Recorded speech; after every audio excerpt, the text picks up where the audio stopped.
Welcome to a Spiritual Almanac. Today's Monday, January 4th, 2021. Today we're looking to the Buddhist writer Miyazawa Kenji for inspiration. Born into a wealthy family in a poor part of Japan, he grew disillusioned with his parents' obsession with money and social status.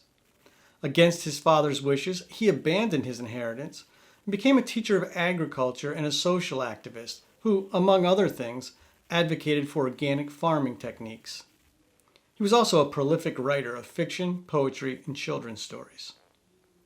After his death from pneumonia at 37, a notebook was found in his trunk. It contained a poem he had apparently written on his deathbed. It's a poem entitled, "Be Not Defeated by the Rain."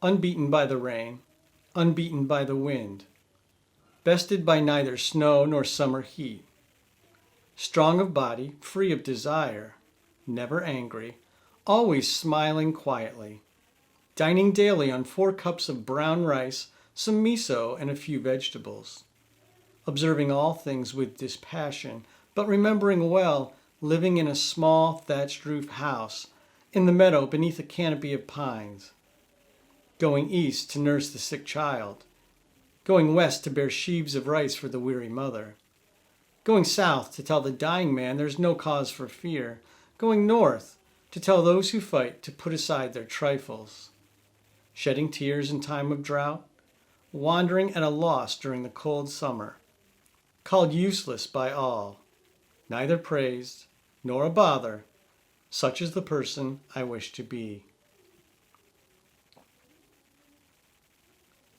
Miyazawa paints a picture of a simple life, a life free from desire. But instead of causing us to retreat from the world, this freedom empowers us to connect with the world and help others while constantly working to become better versions of ourselves. It's a process that never ends. Even as he lay dying, Miyazawa wrote, "Neither praised nor a bother, such is the person I wish to be." Here are some more inspirational nuggets for you today. On this day in 1965, President Lyndon Johnson laid out a vision for the Great Society in his State of the Union speech. Drawing on America's spiritual and civil religious values, Johnson outlined a massive legislative agenda of social welfare legislation that included federal aid for education, Medicare, urban renewal and conservation initiatives, economic development, programs to reduce poverty, crime prevention, and the removal of obstacles to the right to vote. Standing before Congress, Johnson said, "We built this nation to serve its people. We want to grow and build and create, but we want progress to be the servant and not the master of man. We do not intend to live in the midst of abundance, isolated from neighbors and nature, confined by blighted cities and bleak suburbs, stunted by a poverty of learning and an emptiness of leisure. The Great Society asks not how much, but how good. Not only how to create wealth, but how to use it. Not only how fast we are going, but where we are headed." Also on this day in 1853, Solomon Northrup regained his freedom from enslavement. Northrup was a free black man and farmer from New York. On a trip to Washington, D.C. in 1841, he was drugged, kidnapped, and taken to Louisiana, where he was enslaved for 12 years.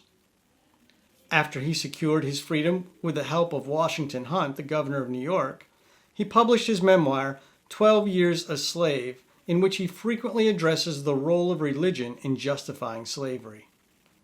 "I could not comprehend the justice of that law or that religion," he said, "which upholds or recognizes the principle of slavery." Today's the birthday of the physicist, astronomer, and theologian, Sir Isaac Newton. Born in 1643, Newton is best known for his laws of motion and gravitation, but he was also a noted theologian and Christian historian who saw the hand of a divine creator at work in the universe. As evidence of that creator, he reportedly said, "In the absence of any other proof, the thumb alone would convince me of God's existence." Thumbs up, Isaac. And that's today's Spiritual Almanac. A Spiritual Almanac is a production of Granola Soul.